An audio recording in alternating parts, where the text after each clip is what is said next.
Well, welcome to another episode of Grow, Transform, and Evolve, the podcast where we discuss all things personal and professional development, all things positive, all things motivational, all good things for everybody. No enough negativity around. This is the place to come for positivity. And I'm glad to be here today, and I'm excited about the content. This episode's called Foundations for Success: Teach, Coach, and Motivate. And the guest is someone I've worked with on several projects. I think the world of him. I'm excited that he's on the show today. He's Iowa Hawkeyes quarterback coach Ken O'Keefe, who I've known for quite some time. As I said, I've done a little work with him.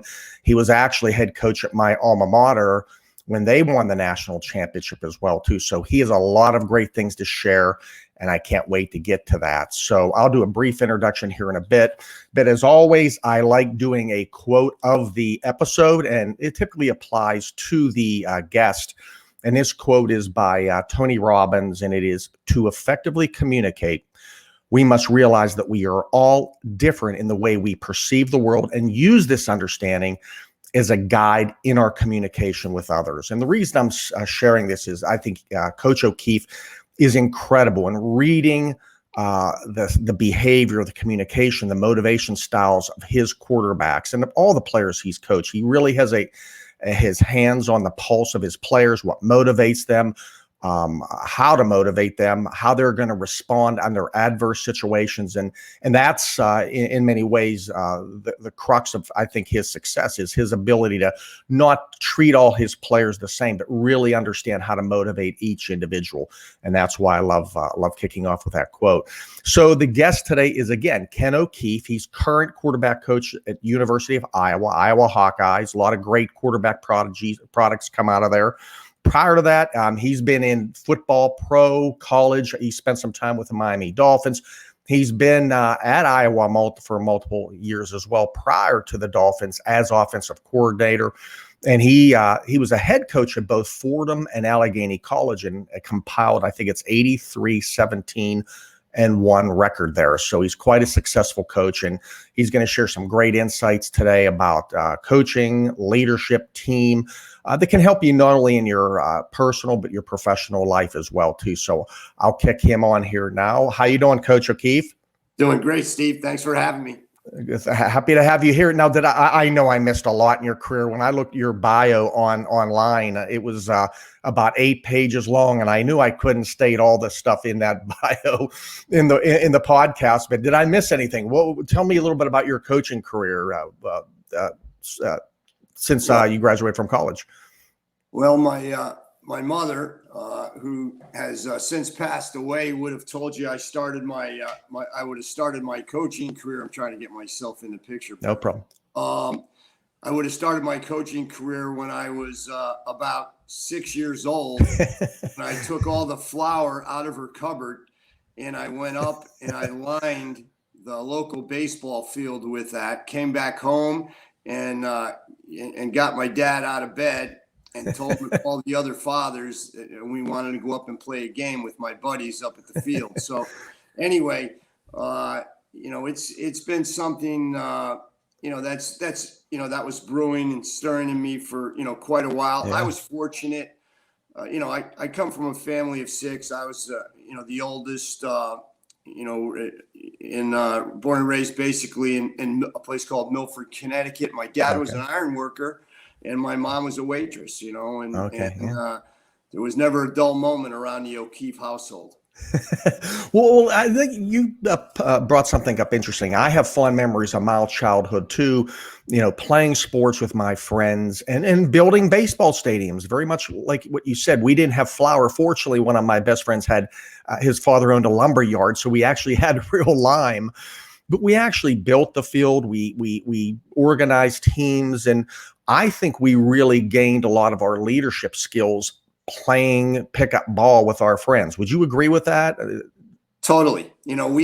One of the things that's kind of lost in this day and age is the natural instincts that you develop, as a youth athlete through experimentation, whether it's inside of your yard, like building a field like you're talking about. I mean, I can remember when we'd get, 8 inches of snow, and how the radio, they'd announce it, today there's no school in, Milford today. So you guys, you're up. My brothers are up. We didn't eat breakfast, anything. We grabbed our snow shovels, ran up the hill to where the local outdoor basketball court was. We shoveled it off, and, because we knew if we shoveled it off right away, we come back about noon, the whole court would be dry. We could play all afternoon. That's right. Our parents, my parents had 6 kids. They couldn't come to every practice and, hoover over all of us. I rode my bike up to practice, and you were lucky if you had one ball, and there's, you did everything not to lose that thing. But whenever I see a kid now riding down the street with a bat across his handlebars and a glove on his handlebars, I say to myself, hey, you know what? He's got a chance to be good at this, because he's obviously doing a lot on his own. Yeah. Do you think there's jeopardy in kids starting organized athletics too soon? I don't know if it was Joe Paterno or another coach was kind of adamant against kids starting too soon, meaning they develop those leadership skills, those communication skills amongst each other, rather than having a parent tell them what to do or taking too much direction. It allowed kids to develop natural skills, leadership skills, communication skills, taking control, problem solving. Would you agree with that? Is it the kids start too early, do you believe, or is it a necessity now? No, there's a lot of research that says, number one, do not specialize early, and try to prevent too much adult involvement to take away the spontaneity, of the youngsters. There's a great, guy out there doing this research. His name is John O'Sullivan. He'd be great to have on your podcast sometime and talk to him about what he has what's called Changing the Game Project, which is centered around youth sports and how we basically have it all wrong at this point. And there's just too much pressure. The kids aren't allowed to fail, on their own. That's another, The Gift of Failure by Jessica Leahy. That's right. She's phenomenal with how she approaches, this whole thing. And we can't just, stay on top of these kids 24/7. We need to let them grow up. We need to let them feel their wings a little bit and spread their wings and give them, just give them time to breathe and move forward. And That's right. As I look back at this whole thing, I had, having played youth football, high school football, and college football, each of those situations brought something a little different.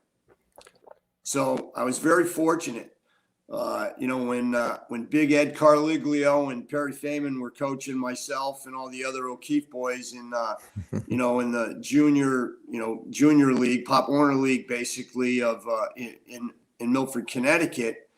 They knew how to make the game fun. They made the game fun. That was my introduction to the game. It was just a lot of fun. Nobody, yelling, screaming. Nobody too much pressure in the laps. All they made it fun, and they were so smart. It was crazy. Because if you make it fun, now you want to go on and you want to play at the next level. So that's right.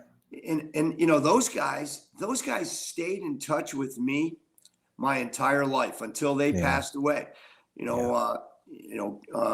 Feynman passed away a little bit earlier, but he was on his deathbed as he watched Allegheny win the national championship. That's right. Ed Carliglio. Now remember these guys coached me when I was 10 years old. Would call me. He would call me all the time, right up until I was through with the Dolphins, and he passed away. I mean, these are guys that have been with me my whole life. And, and they're really amazing people, but they made it fun. Yeah. To play. I said the Tony Robbins quote up front. I think that's something that I admire about you, that you don't look at all the players the same. You look at how to motivate them in different manners. You know their different behavior, communication styles. Is that something these coaches that were so successful, were they good at that as well too? They knew the hot buttons to push on their players as well?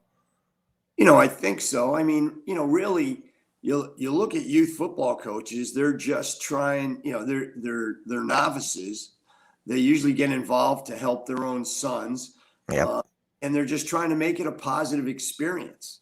Yeah. They're not trying to win, they're not trying to win a championship. They're not trying to do the things that derail all the experiences that young people have concerning athletics or sports or any other any other endeavor, actually. But they just wanted you to have a positive experience, and really, that's still the number one goal for us, even at Iowa. We want this to be the most positive and influential experience these guys are going to have in college. Yeah, that's a tall order, because there's a lot of good professors here in that class. Oh yeah. Well, again, you participate in my book, In Defense of Adversity. We talked about the importance of being calm, cool, rational. And I think if there's too much pressure put on the players, if there's a yelling and screaming, then they are not going to function in that the optimal part of their brain during the game day, but especially during difficult situations of the game. Yeah, it can derail things. The higher, my approach has always been, the higher or more pressurized situation that we experience, the calmer I need to be to keep them cool, calm, collected as well. And I feel that you need to practice being in those situations and understand, what your go-tos are. All the situations you have in football, like 2 minute. Okay. What are the most important things in 2 minutes? Well, first, let's start with the attitude. Hey, I got to stay calm and composed. Especially quarterbacks, right? Who you coach. I got to stay calm. I got to stay composed.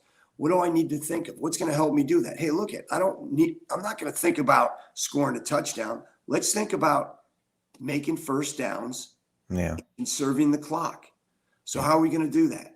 And then, if you catch the ball on the numbers or outside, you get out of bounds. If you catch the ball inside the numbers, you get up the field and make the first down. Both those things stop the clock, conserve the time. Now, eventually you do that, you're going to get down, and the end result will be that you'll score. But the bottom line is, you need to start by staying, cool, calm, collected. You want to be poised, because what helps also with that is we're going to tell them, look, you're going to face an obstacle somewhere during that 2 minute drive.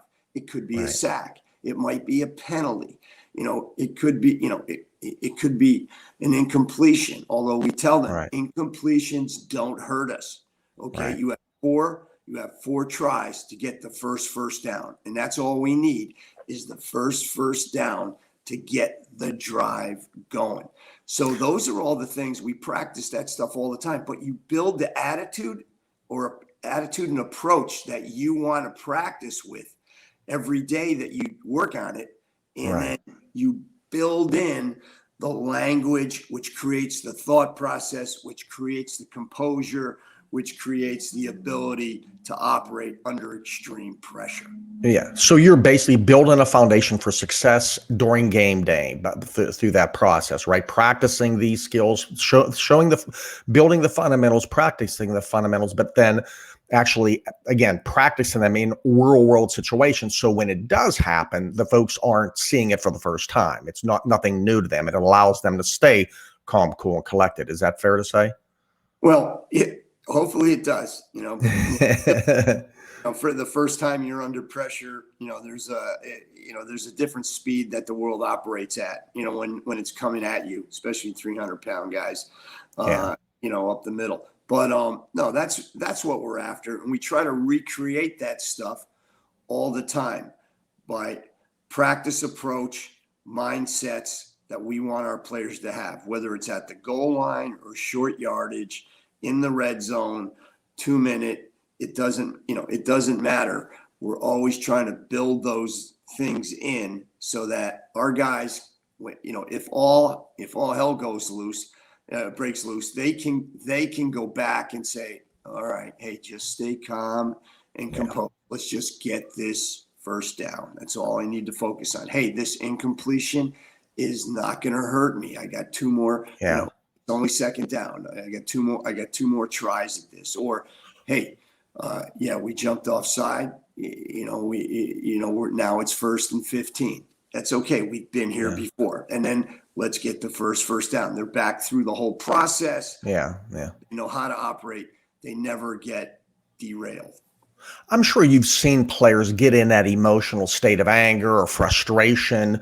And that's devastating. It could be devastating because when you're angry, you can't get on angry necessarily right away. Or if you're frustrated, it's hard to get out of that right away. I think you and I talked about this. You have a quarterback that throws an interception, goes to the sidelines, frustrated, mad at himself. Well, the next play, the other team fumbles. You got the ball back. That quarterback better be back in a rational state. How do you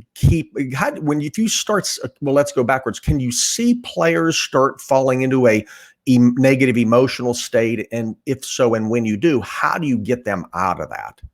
I'll give you a great example of it. Yeah.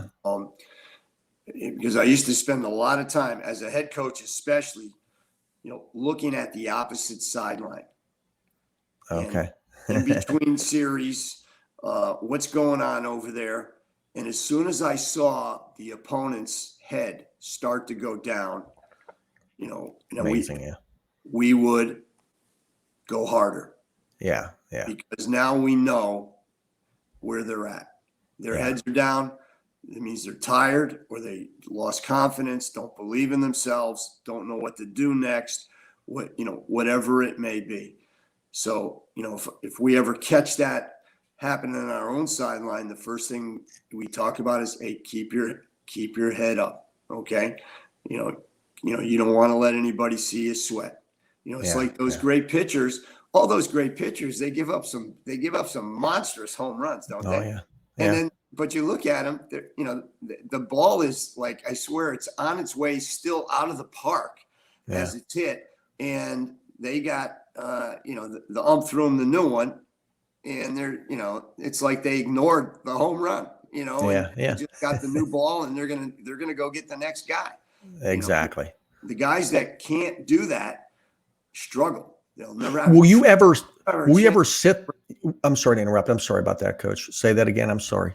I said that the guys that can't do that will never truly have a chance to be great. Right. Will you ever pull someone for a series or a few plays if you see them a little bit overly emotional or frustrated? If we feel like we'd have to settle somebody down because it was going to hurt the team, we definitely would do that. Yeah. And folks, the reason I'm saying this is because I want you to realize, this is football, but I love football. It's a great sport because there's so many life lessons learned, right, Coach? I mean, I think it's just the greatest sport in the world. But what we're trying to talk about now is functioning at that optimal brain level. And when you're angry, when you're frustrated, you're not functioning at that optimal level. In fact, your adrenaline starts rushing and your motor skills aren't as effective when you're in freeze, fight, or flight. So Coach is basically saying it's imperative for his players to stay in that rational state, especially during those tense game day situations, and the awareness of looking where the other team is well too, and where we can keep them in that negative emotional state, so to speak. A lot of psychology behind football.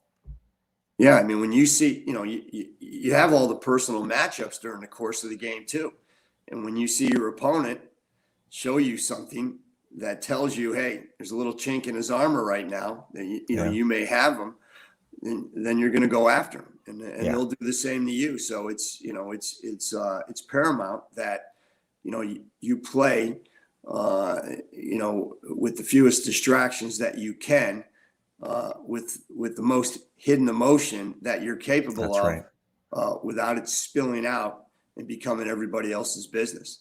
That's right. That's right. So let's tell us a little bit more about your career. So you, I'm assuming you were quarterback in high school, and then at John Carroll, you went to John Carroll and played football as well too, correct? Sure. Yep. Okay. I wasn't. In high school, I was a tight end, wide receiver, linebacker at a whopping, That's a combination. yep, a whopping 155 pounds. So I went to John Carroll. I played wide receiver. I think my senior year I weighed 175. I kiddingly, Okay. I was on a Zoom call with a lot of John Carroll grads, that are all in the NFL now, like Josh McDaniels, Nick Caserio, a bunch of guys, Greg Roman, bunch of guys like that, and we all introduced each other, and I was by far the oldest. And I said, yeah, I was the last wide receiver to play in a 3-point stance. So, Oh, wow. it's nobody was bumping and running. Nobody was trying to bump and run anybody that was in a 3-point stance. Yeah, a little different game then. For the listeners here, Coach and I played against, not at the same time, but played against each other. John Carroll was a rival of Allegheny College. And so we played each other in college days as well too. So after college, you started coaching Division III. Is that how you kicked in to Allegheny and Fordham? No, I actually started at a place called the University of New Haven, which was Division II at the time. Sure.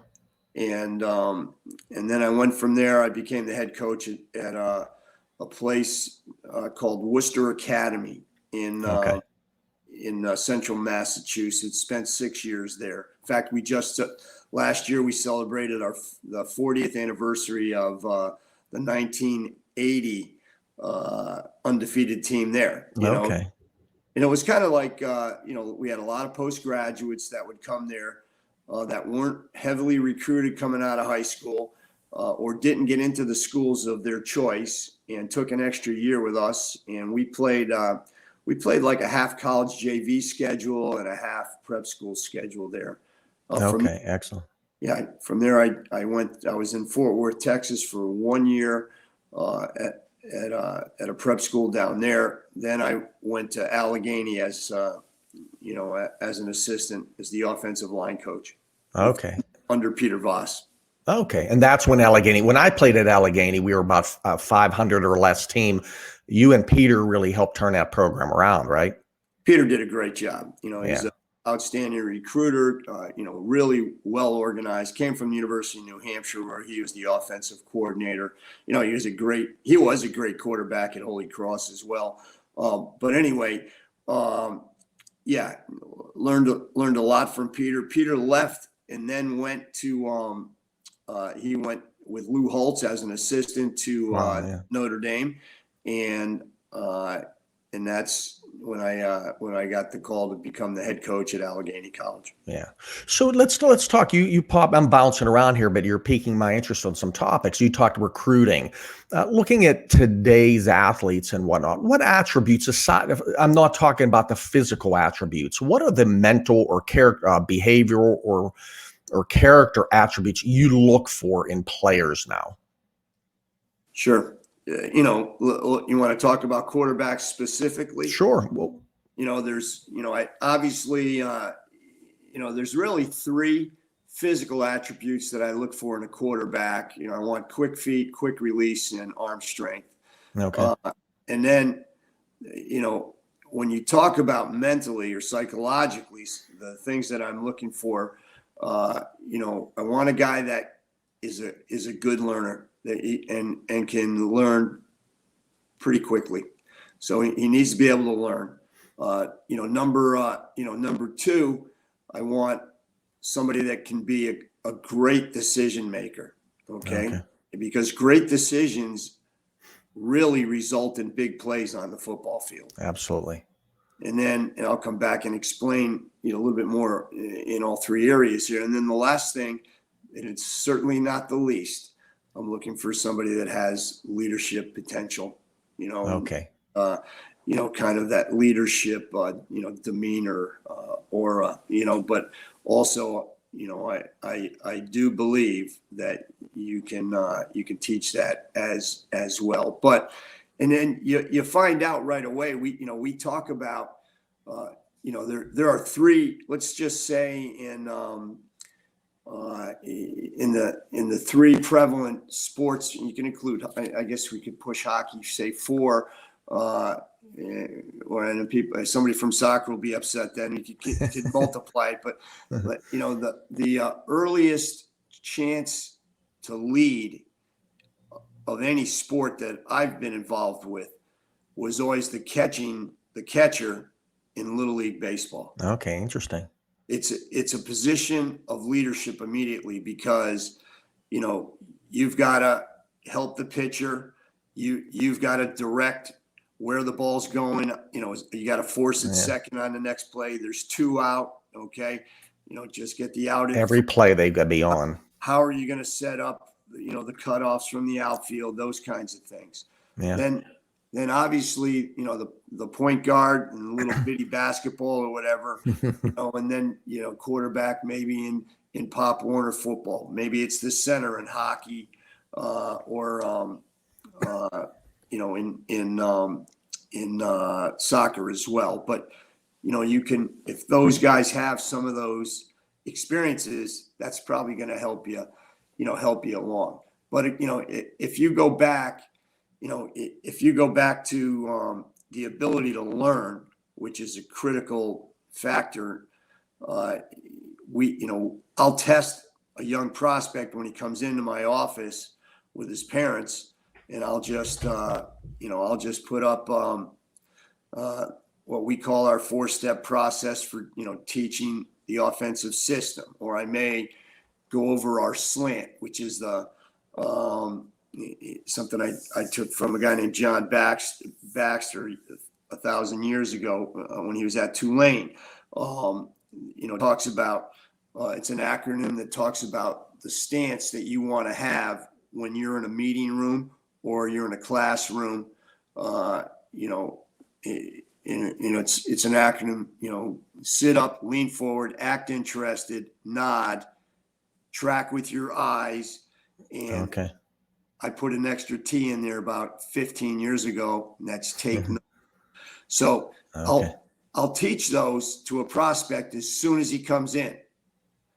And then we'll go, I'll erase the board, and we'll go through our little deal in that room. I'll have him teach me some of his offense and break down a little coverage or whatever. And then we'll tour the facility, and we'll come back.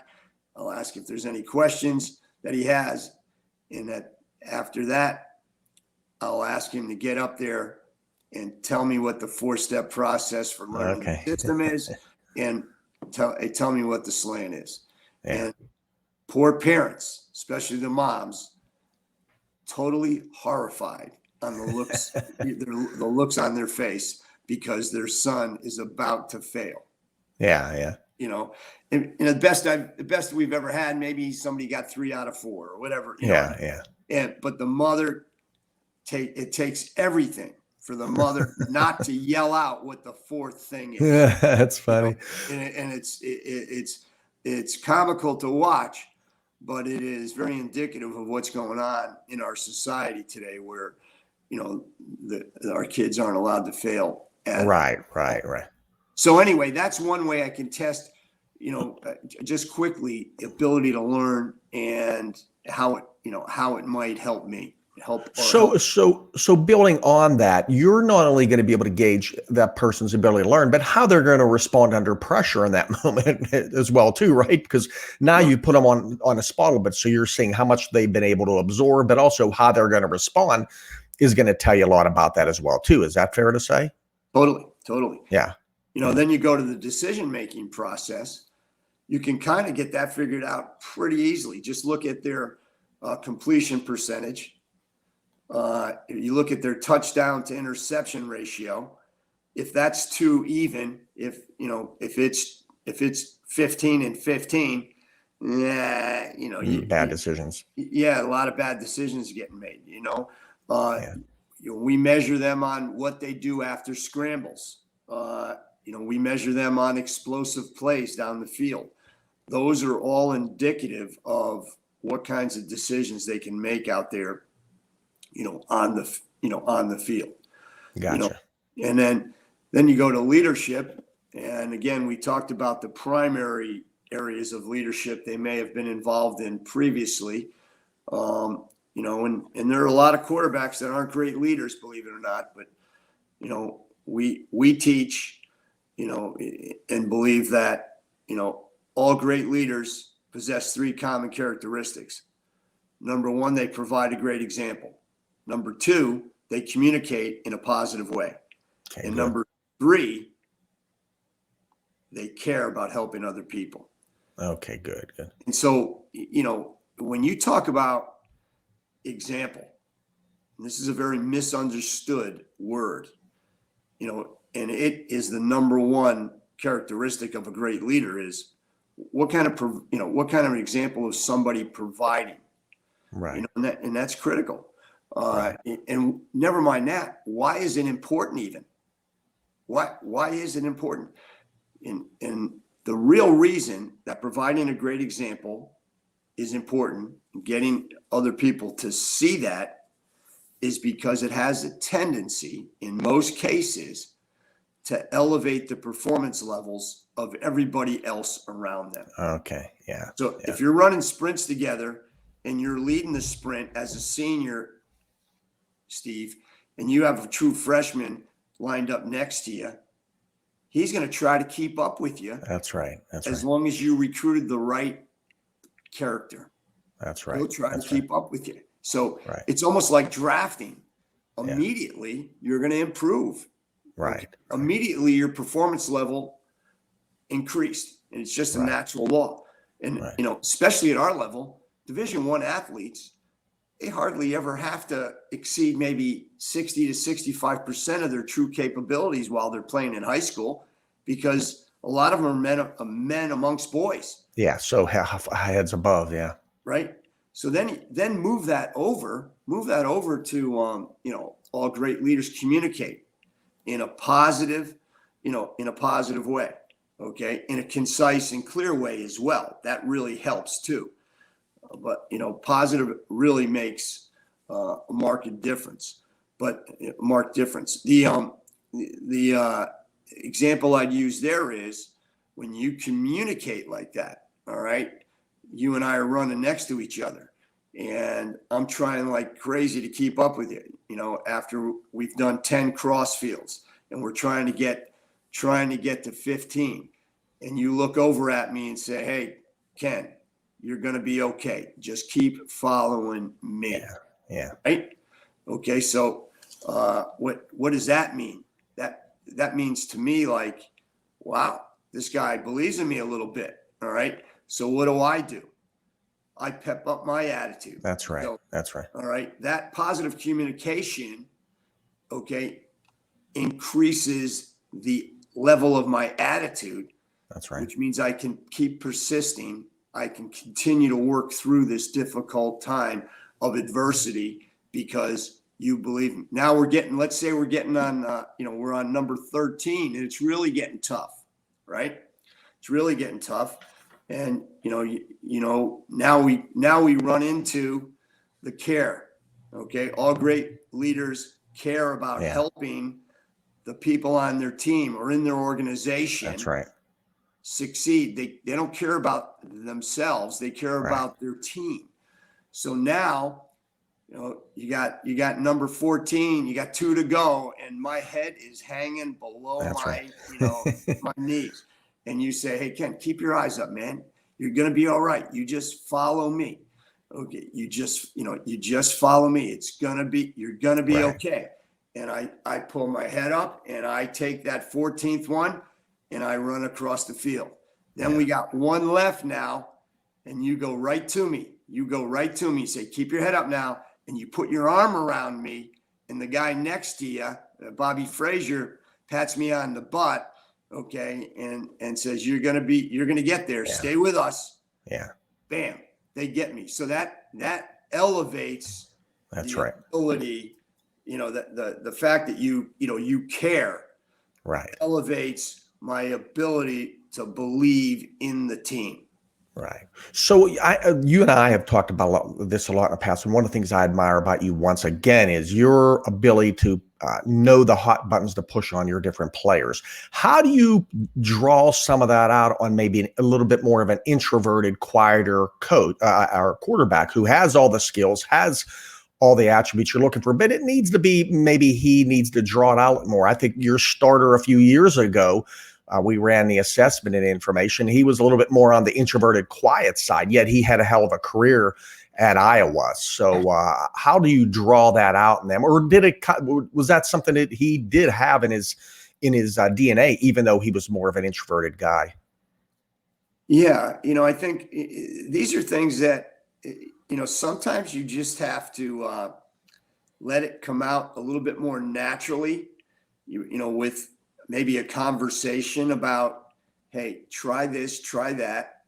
It's all relational, built through relationships, because the same thing can occur, in a negative way too. But, Yeah. A guy like that could feel more comfortable than talking, to the group, would feel more comfortable by, giving high fives on the way to the locker room down the tunnel.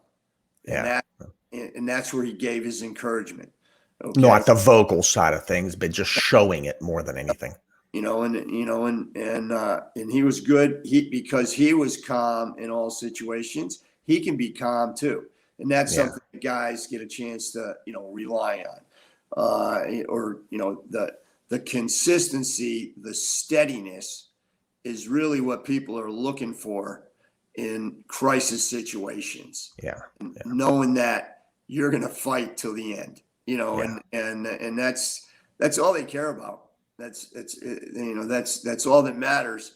And if you can demonstrate that, again, either through, your example, how you communicate, the fact that you care, you're going to have people do things they never thought were possible within Absolutely. that organization or that team, whatever it may be. But that's what leaders do. They're able to draw those things out of the group that they're leading, because in most situations, the group never knew where they're headed in the beginning half the time. And the leader pulls them together. The leader sets a direction and a plan to get there, and lets everybody know that he believes in their ability to do something they never thought they could do. Yeah, never that's mind right. what he thinks they can do. That's right. And that's what real leadership is. Yeah. And now we talked about your ability you flex a lot in your leader, the way you coach and motivate your players. What are some tools? And I know you if I'm not mistaken, you create your own videos, you create a lot of motivational tools to keep the players learning, you challenge them. What are some of the things you do to build that team camaraderie, build that leadership, and keep your players motivated? Well, the number one, I go back to, my Pop Warner coaches made it fun, right? That's right. My high school coach, I had these guys had great names, like Pop Warner, Big Ed. This guy was big. He's a big guy now. I had a Magoo, so. My high school coach was, Coach T. Everybody just called him T. Yeah. My college coach, his first name, we just called him Jerry. And each one, I learned how to have fun with those Pop Warner guys. In high school, I learned what toughness and discipline, was, and the team was number one. And That's then right. and my coach at John Carroll, a guy named Jerry Schweikert, loved being around his players. Yeah. So he taught me how to love his players. So Yeah. those were all, three valuable experiences that I had that I still use today to coach. So you ask, all right, how would I, how do I want to, sometimes you go in a quarterback meeting, we start at 6:15 in the morning. Sometimes we practice in the morning nowadays, but, 6:15 in the morning, you can remember what it was like in college. You wouldn't be that excited about getting up in the morning. Exactly. And never mind, when it's 22 degrees or whatever. But the bottom line is I start every meeting off with this day in history, whatever it may be, a bad dad joke, and the quote of the day, just like you gave out as well. That's right. And I try to, like sometimes the, history, I try not to give them something they already should know, and so, now at this stage, everything ends up being ancient history, for crying out loud. Not really, but anything past 1985 is ancient history, so, but,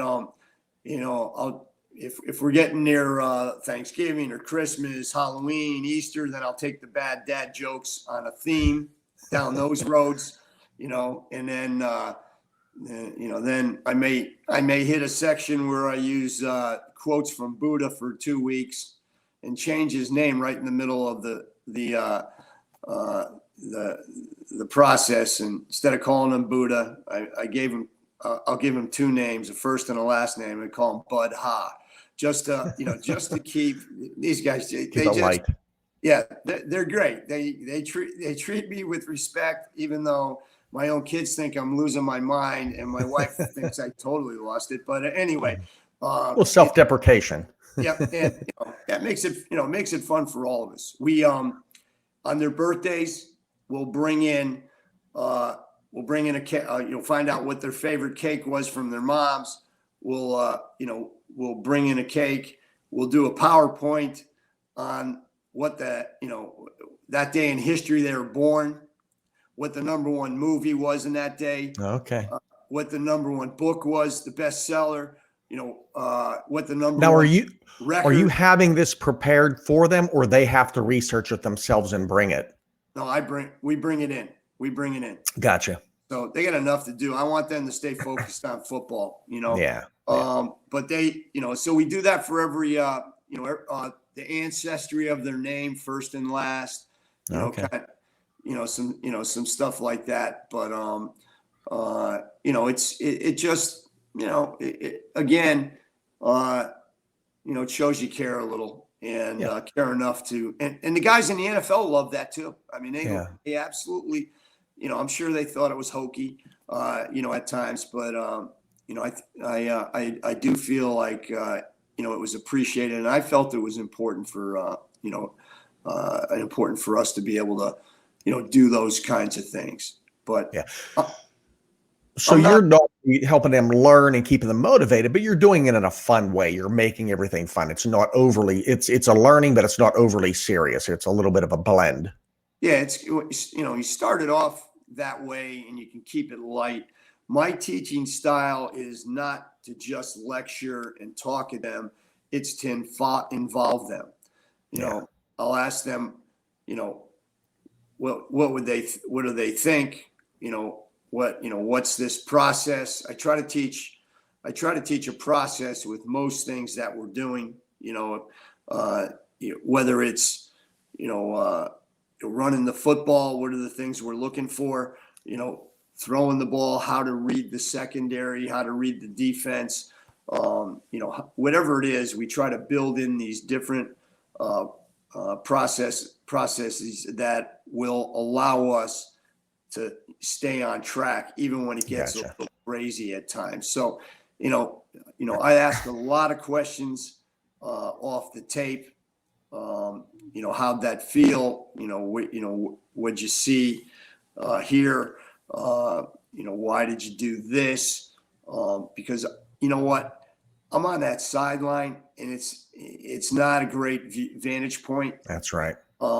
The quarterback has the best seat in the house, and I want to know what he's thinking. Absolutely. And how he's making his decisions, because he knows that if great decisions result in big plays. Right. And if you are telling him what he should have done or being dictatorial, there's a chance he's not going to learn that lesson or make a good decision down the road because he didn't learn a lesson. Is that fair to say that you're through having a dialogue with them about what they saw, what did you feel? You're getting them to, in many ways, come to the conclusion about how they could have done something differently or make a better decision. Is that correct?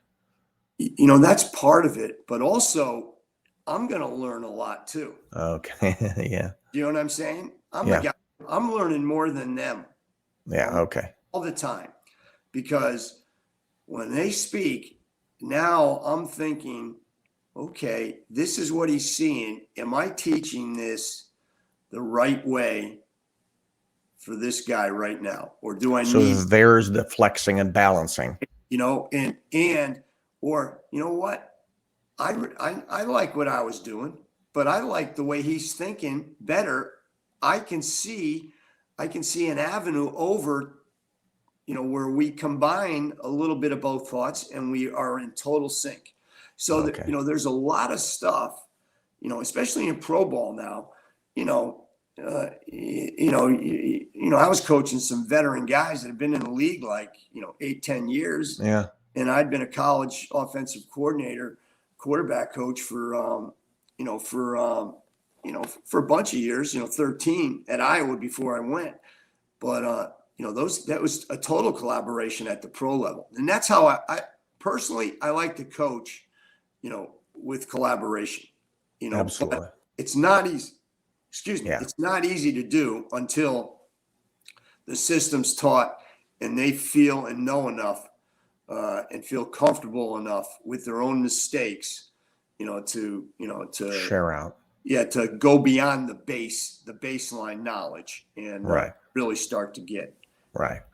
So this is a great example of one of the things I admire in you, that you don't treat all players the same. You motivate them, you communicate with them different ways, and it's really, to your point, a collaborative experience. Many people think coaches, the yellers and screamers telling someone what to do, and that is the case in many instances. But I think those coaches that succeed the most are the ones that really drive dialogues, not monologues with their players. And I think that's one of the things you do.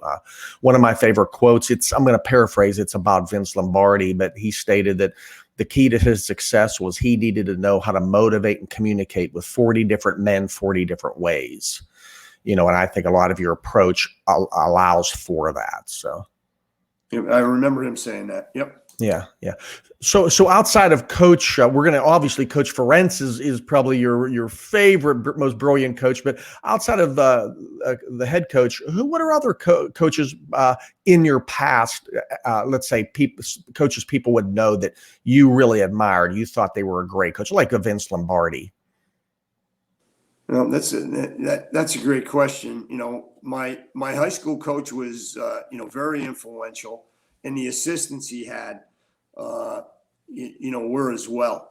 And, there's some great stories by these guys, because the guy that took over from my high school, my high school coach is a guy by the name of Tom Marcucci. And Tom, Tom's 72 years old or something right now, but he originally was the guy that suggested John Carroll to me. Okay. Our senior year in high school was his first year out of Holy Cross, and he started coaching, and we had a great team. We had a great team that year, and he said we broke him in, and Tom came out with another one of the other coaches 2 years ago, to a ball game and absolutely loved it. But Tom made it fun too. He's he's all about fundamentals. I went into his office. I was back there recruiting. I'm going to say, I don't know, probably 15 years ago at one point, and maybe a little less, but I said, "Hey Tom, are you using the wristbanded system, yet, with what you're doing?" He goes, "Oh yeah. And he's kind of, he's got that East Coast, accent, big Italian guy. He goes, yeah. On my right wrist, we got block, and on my left wrist, we got tackle. We got block and a tackle. Base fundamentals. That's all you need, baby. You don't need 100 plays on each wrist. Quarterback trying to figure out what he's going to do. I mean, I love those guys for how they went about things, and they never took themselves too seriously. But, when I was at Worcester Academy, we probably had, we had over 125 guys go on to play college football out of there in 6 years, so I knew a lot of those, different coaches. One of the all-time greats was a guy who's passed away since. Is a guy named Carm Koza out of Yale. I heard the name, yeah. Yeah, he was a great one, and I saw my first football game, and my brother and I saw our first football game in Yale Bowl. Oh, okay, nice. Yale played. We were only 10 miles away. They had 45,000 people there for Yale versus Columbia. Okay, cool. We got into the game because the New Haven Register had a contest. If you could get 3 new customers that week, you got free tickets to the game. Is that crazy? Yeah. And the poor gal, you sometimes wonder, what was going on in the world then. But the poor gal who managed us, and she probably was, 45, she seemed 45 or 50, but she is the one that took us to the game because my parents couldn't do it. Yeah, so she took us to the game and stayed there with us during our first football game. Nice. Yeah, it's crazy though, but that's how I got to my first college football game. Yeah. I'm honored to say I saw a game there as well. Coach Frazier invited me to watch Colgate play Yale, so I was at that stadium as well too. That's very cool, very cool. Well, let's wrap. We're going to start wrapping here. We're close to an hour. Just want to let's do some rapid fire Coach O'Keefe wisdom. Do you have a favorite quote that you have? A favorite quote? Yeah. Are we for crying out loud? Yeah. Well, most recent. You can paraphrase if you want. Yeah, well, most recently I've been using, every saint has a past and every sinner has a future. Okay. And I'm trying. Who did that? Who said that? Oh, he's a playwright. Okay. And he just flipped out of my head, but That's okay. In a world that's become sort of unforgiving at this time. Yeah. Unfortunately, right? It's been tough. But my favorite of all time is don't look back because we're not going there. That's right. Oh, excellent. Let it go, right? Let it go. Yeah. Okay? Don't look back because we're not going there. We ain't going there. Said by a guy named Bill Krause, who he ran all the convenience stores out here and big trucking companies. Successful guy. Yeah, he ran what they call come and go. It's more nice, more of a Midwest deal. So there's 2 quotes for you. Excellent. How about a favorite book? And you can say In Defense of Adversity if you want. By the way, Coach participated in that, so I gave my own selfish plug. It's good. I love it. What was your first one? Reach out approach. Yeah, that was good too. Good. That's the one that made me think about, hey, I need to do this, and find out more about the guys. And I'd have to say, anybody that's, willing to do these kinds of things, where first of all, not, you through your suggestion, I did one myself, right? Did the assessment myself.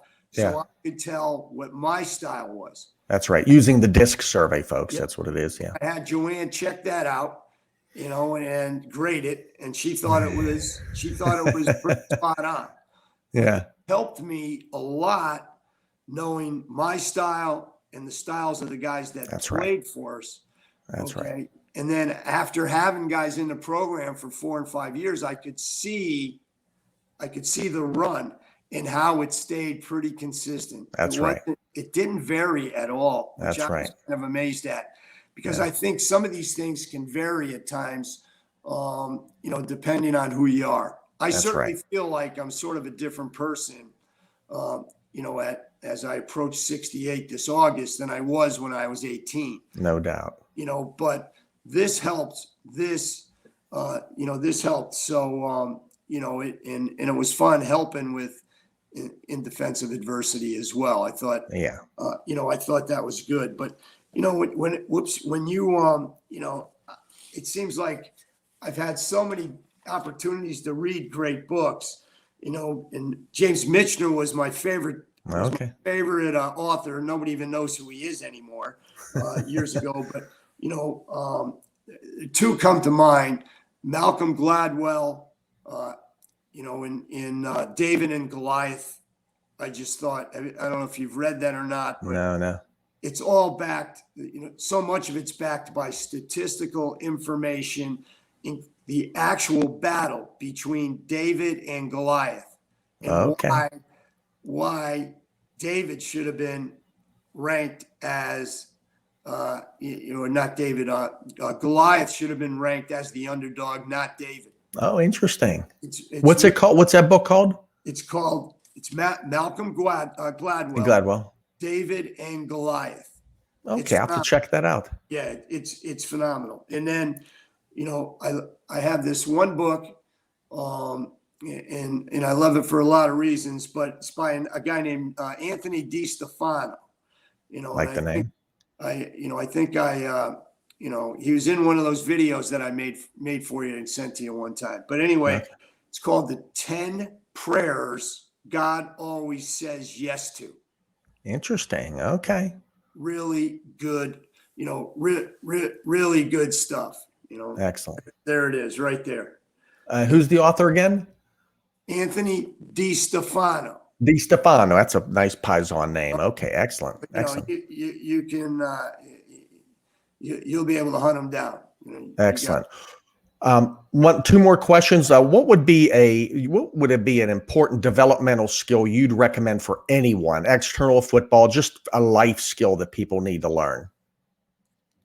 Well, a couple of things, but the most important things you can learn, what the Jesuits taught me: read, write, and speak. Yeah. Communicate. Those are the things you need to be able to do. Spend your time doing that. Everything else will come to you, because, you develop a lifelong love for learning. You've got it all. Yeah. My personal opinion. And this, you can't do it unless you can read. Yeah, that's right. You want to be able to write, and you want to be able to communicate to other people what you have learned. But that's the greatest gift that was given to me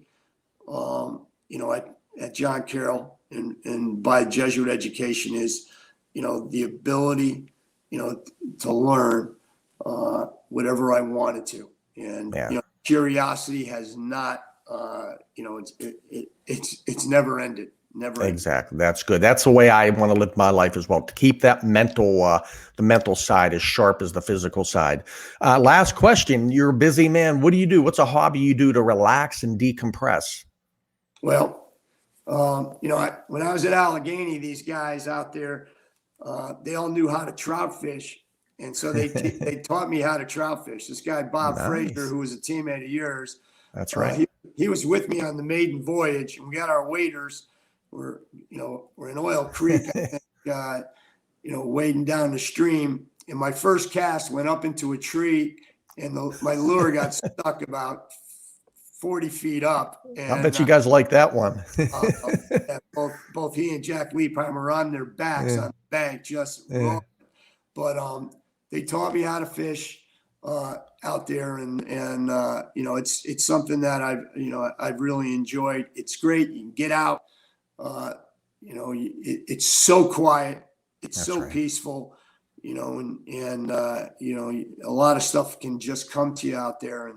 And my most frightening experience out there was, you're talking to a guy who grew up like 60 miles from New York City. So I didn't know we had trout streams. And a blue heron was flying down the middle of the stream, and it was flapping its wings so hard and so loud, and it was so big. Yeah. Oh my goodness. I thought it was a pterodactyl, the closest thing I'd seen was a pigeon or a seagull. That's right. Right. like to do that. I like to read. Good. I think, reading's so good for the mind. Every Christmas, I give my kids a book because, reading, builds the mind, and I give them a CD, and because music fills the soul. Amen. And those are things that, that I like to do. Outstanding. Well, thank you for all that coach wisdom, Coach. And I'm so glad to have you. Please, I'd love to have you again. I know you're entering the season very soon here, so I wish you and the Hawkeyes the best. I'll be watching as many games as I can because I'm a little invested in here. The coach and I talk about some of the players, and I have a personal enjoyment of the watching the Hawkeyes be successful. And thanks for your time, Coach. I know my listeners will get a lot out of this, and I'll look forward to having you on another episode. Thanks so much. My pleasure, Steve. Great to see you. Likewise. And thank you all for listening to another episode of Grow, Transform, and Evolve, the podcast where we discuss all things personal and professional development. Have a great day.